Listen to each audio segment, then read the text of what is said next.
Hello, y'all. This strategy really works. And I didn't even realize it was technically a strategy until a sister said something to me a couple of days ago. So I'm going to explain this strategy and just give you some background on the first time I even heard about the strategy without realizing that it even is a strategy. Okay. And it's a natural emotional strategy that people will use, especially empathic people. So I'll give you a perfect example. My ex aware narcissist, he would say that his first wife would never take him back. And of course, she was still single and stuff like that. And I used to have a different perspective. I'm not going to lie. But my ex aware narcissist, he would say, she would never take me back. And this is why he would say she would never take him back. It's because she would bring up in a friendly, calm way some of the things to do from the past. Okay. However, she had forgiven him. She had even told him, I know you were sick and stuff like that. Because they have children together, older children, of course, but there would be like family gatherings that the ex aware narcissist would be able to go to. And I was fine with it. I mean, that was the location where he would spend time with his kids. And I support that. I don't care how old your kids are, I support that. So she didn't bring it up out of anger, but she would just bring up the past things he would do, and say he was sick, like in the mind, like he was a cheater and stuff like that. So, hello Hassan Bankin. Thank you so much for tuning in.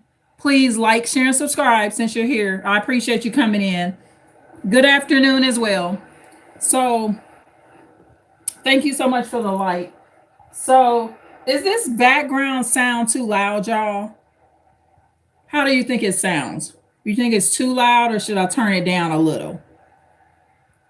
Because I don't want the background sound that I'm using to be like a distraction for the lesson. What do you think?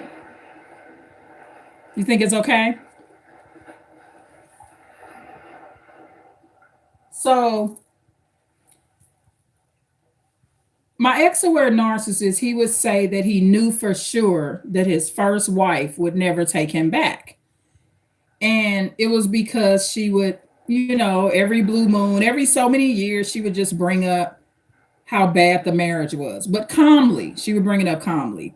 So I'm bringing this point up to say this. There was a sister a couple of days ago, and I've done these lives about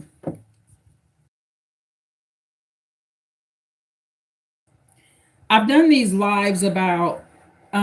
fist that was put in my side by one of my relatives' girlfriends. Okay. And it was over 2 years ago.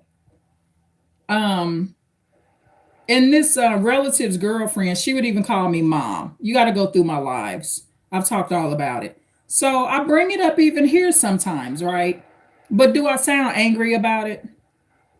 A fist in my side. I'm not angry about it. But what it does for me, it's the same concept my ex aware narcissist knew about his first wife. That's how he knew that she would never take him back, is because she would bring up what he did. Okay. But from my perspective, I looked at it kind of different because I'm a girl. So I'm looking at it like, well, maybe she wants you to fix it and she still wants you.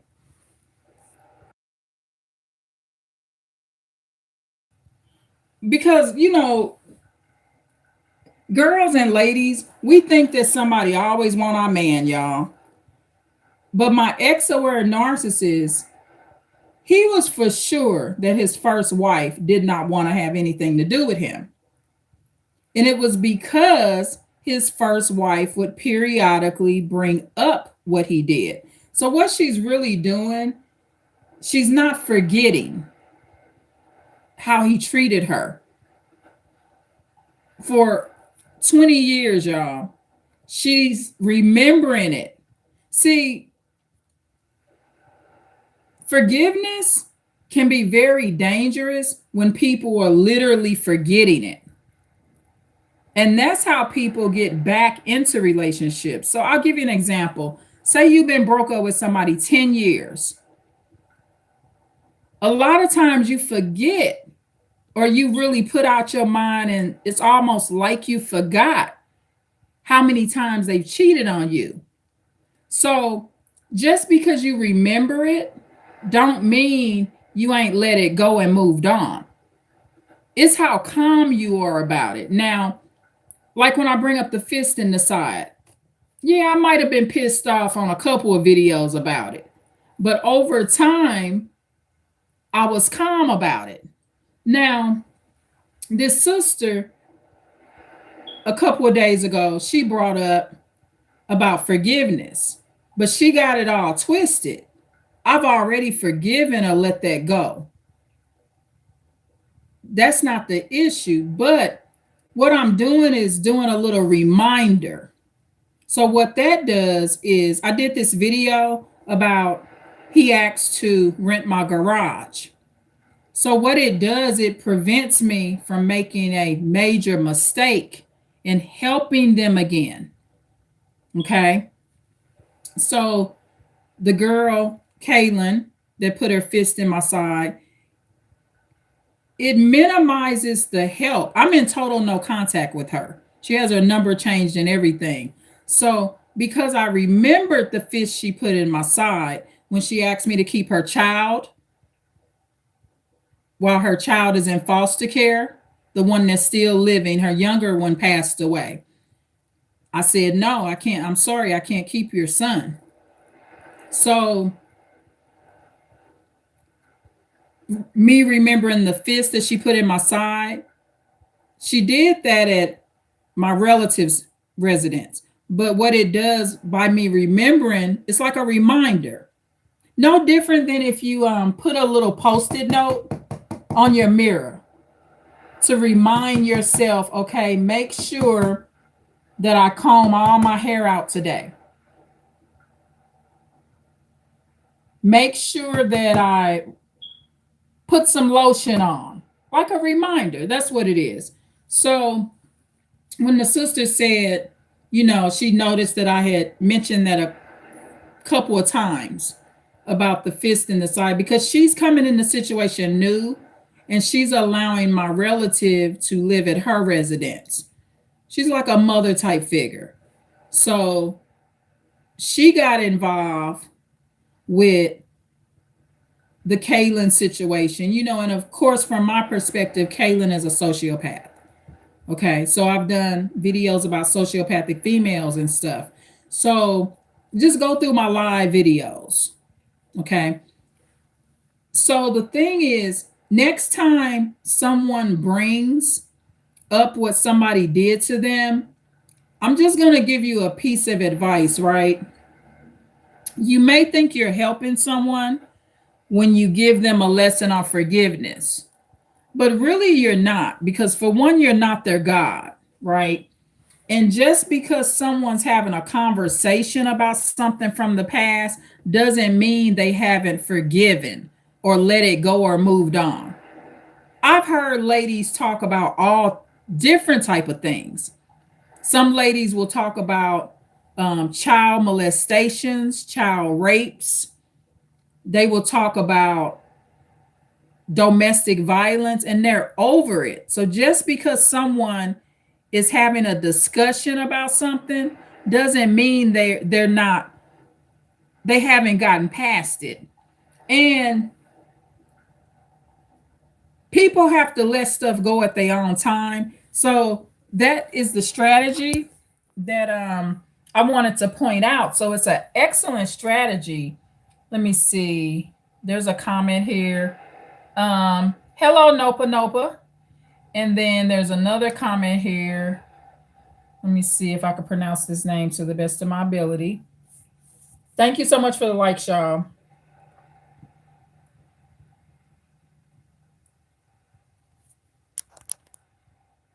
Let me see. I really want to pronounce this name here.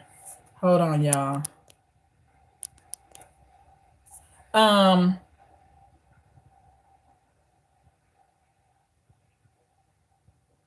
Petron Donachi 895. I'm doing excellent. How are you doing? Hopefully, I pronounced your name to the best of my ability. Let me try it again. Um, Petron Donachi 895. I'm excellent. Thank you so much for asking. I appreciate that. So yeah, so this is a strategy. So suppressing stuff doesn't always work. So for an empathic personality, mentioning what happened, and I don't mean mentioning it every day. If I mention, okay, well, Kaylin put her fist in my side, if I just mention it every 4 or 5 months, it's okay. Because it makes me not buy her no more groceries and food. It makes me not responsible for her child that I don't even know if that child is related to my family. I don't think the child is. Most likely not. And it makes me keep the relative that still goes around someone that put their fist in my side. It makes me be distant from him as well, going so far as to keep him from the inside of my residence.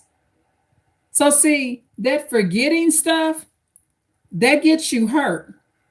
Like I used the example earlier, you could be out of a relationship for 10 years, and people do this, y'all. They'll stay out of a relationship for 10 or 15 years that was horrific. Sometimes people go back to people that literally terrorized them, y'all.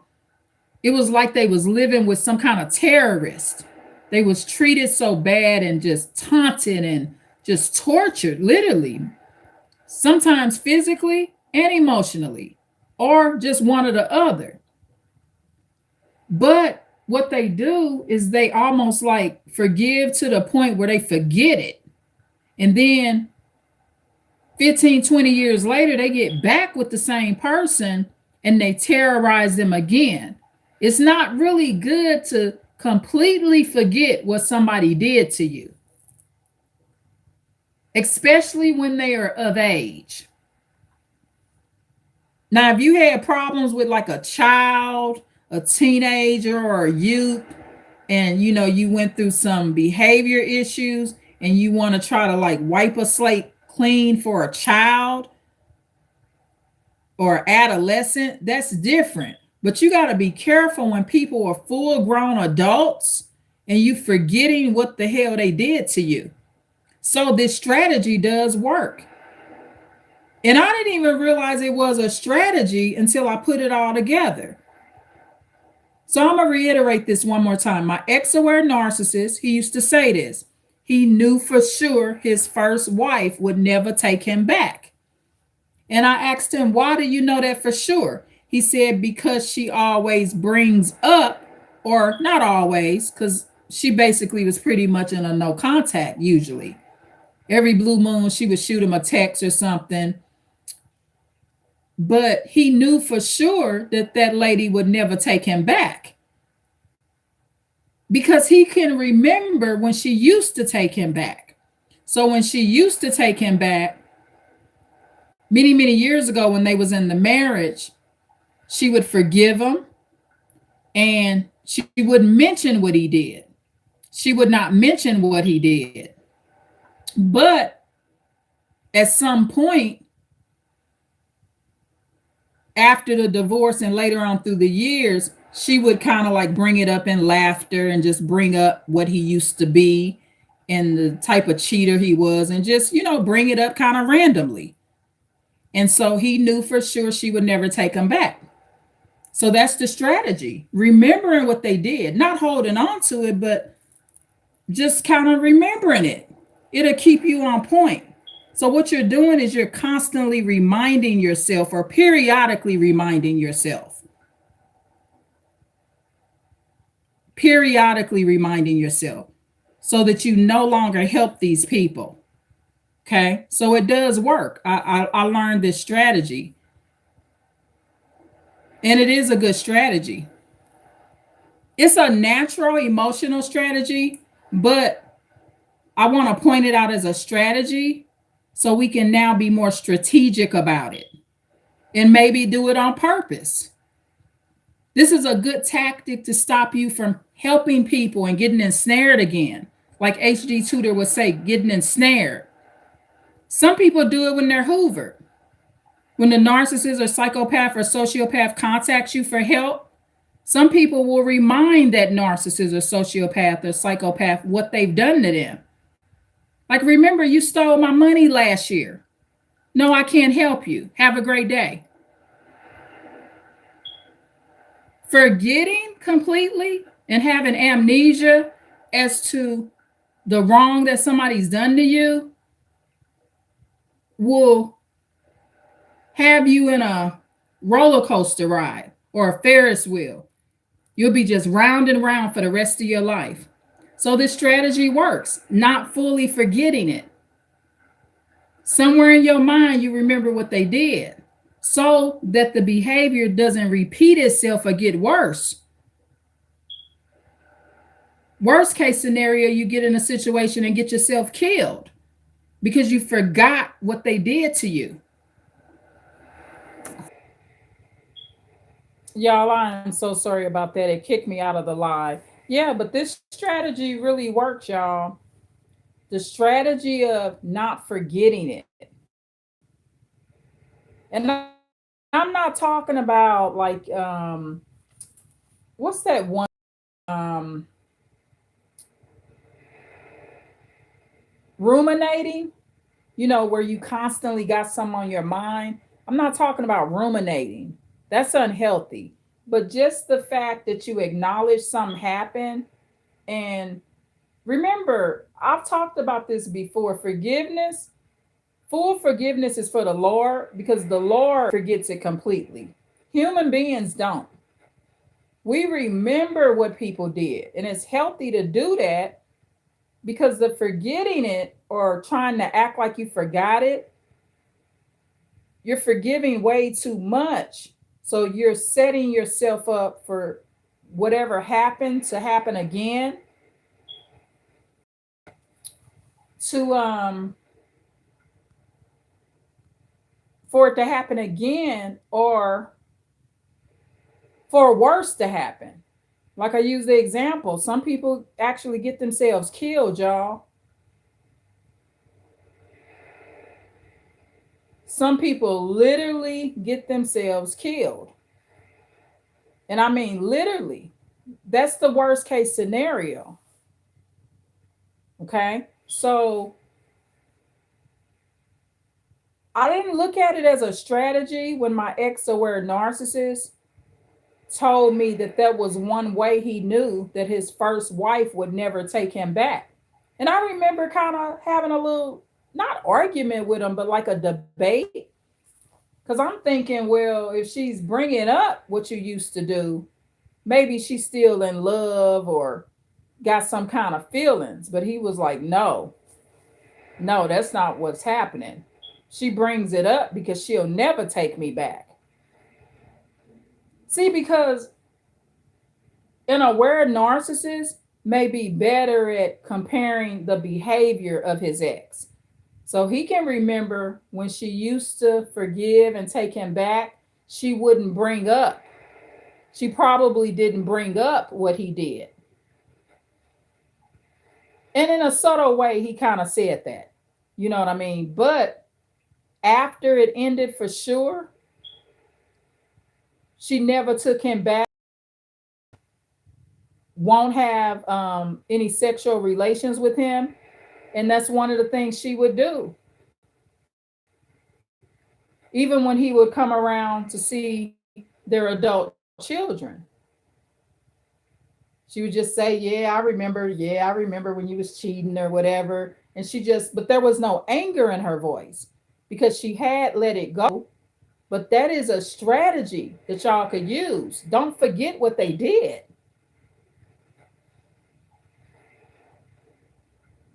That's why they able to hoover you and just bring you right back in because you're forgetting too much. It's unnatural for somebody to do all that stuff to you and just do all that horrible, horrible stuff to you, and you just act like it didn't happen. Somebody done pounded you out, beat you all in your face. Some people get their jaw broke by these people. They done knocked your teeth out, broke your jaw, and you just forgot about that? No, that's not natural. So yeah, the strategy of, even if you just want to write in a journal, he kicked me in my ass and I fell down and broke my toe the summer of last year. Just something so you kind of, and I believe this can work for empathic people. Somebody that has empathy, if you don't totally like forget it, it will protect you from going back into the same situation or more that or a situation that gets worse and worse, because it's not going to get better. But I thought about this because a sister said to me, well, you got to forgive. You know, you didn't mention Kaylin a few times with the fist in the side. And that's because she's new in the situation. And I was just letting her know what had occurred. That's it. That's all it was. I wasn't mad about it or nothing. I just was explaining that these are the reasons why I can't help Kaylin or Elijah. That's all I was saying. But yes, use this strategy. I've talked a lot about the way I view forgiveness, and I don't believe fully in the biblical explanation of forgiveness. It's just unnatural. You got to go back through my lives. I give you my theories of even cases where someone has murdered either a person or people, and would they go to heaven? Would they not go to heaven? Which ones may be eligible? Which ones may not be eligible? I'm even considering doing a video about do pimps enter heaven? Do cruel pimps enter heaven? And give you some analogies on that. I got thousands and thousands of video ideas. But yeah, if you're struggling and you're wondering why, or people that are going in and out of these relationships and you're wondering why it's happening, and you just don't know why, and you don't understand, like, what am I doing? Why am I so forgiving? Well, you keep forgetting about it. And like I said, I'm not talking about ruminating where you're just thinking about it all day to the point you can't focus, you can't go to work, you can't clean your house, you can't take care of your children, you can't take care of your pets. I'm not talking about like that. Ruminating over something and thinking about it all day and all night, and you waking up thinking about it. I'm not talking about no stuff like that. I'm talking about just literally not forgetting what they did. I've gotten out of every situation or many situations, several situations. I've of like that. It was one of the things that helped me even not return to my own grandmother, y'all. I didn't forget what she did. I didn't forget her behavior, the neglectfulness, and that behavior she had before I left St. Louis, Missouri. My own grandmother said, "Oh, you'll be back." And I did. I came back to visit. But she was talking about I was gonna move back with her. I never did because I didn't forget what she did. What she did overstepped too many boundaries of me even being a human being. I could never return to such a neglectful environment where my own grandmother is acting like I am no different than a piece of furniture that you don't check on, myself and my child. So I didn't think about what she did all day and night. Um, but I just remembered this stuff is happening to you. And this is why you want to be careful being intoxicated and drinking. Because the thing is, I be sober when people are doing things to me. So I have clarity and I should remember it. And this is the strategy that you need to use to stop yourself, or you can use, or you can start using. You know, like some people say, oh, that's the past. Yeah, but the past kind of gives you an idea of where the future is going to go. If in the past this person didn't pay you your money back, that's a major sign that when you loan them some more money in the future, they're not going to pay it back. And be done with loaning money out, y'all. Have these people go to the bank. I'll be doing some videos about what I've been noticing about people telling me what's happening when they ask, in specific married couples. Um, two specific married couples that were asked for money, they said no. One of them just ignored the text. Don't ask any married couple. Yeah, like I was saying, don't ask any married couple that has a sick spouse for any money. Just make that a rule of thumb. And people changing the way they handle their finances. And I'll do another video about that. Loaning money from anybody or people is temporary, y'all. And you can consider this strategy like if you want to reword it. Like just take a mental note of what somebody did to you. The strategy works, y'all. I use it and it keeps me out of bad situations. It gives me the courage to say no. Please like, share, and subscribe, y'all. Thank you. Bye.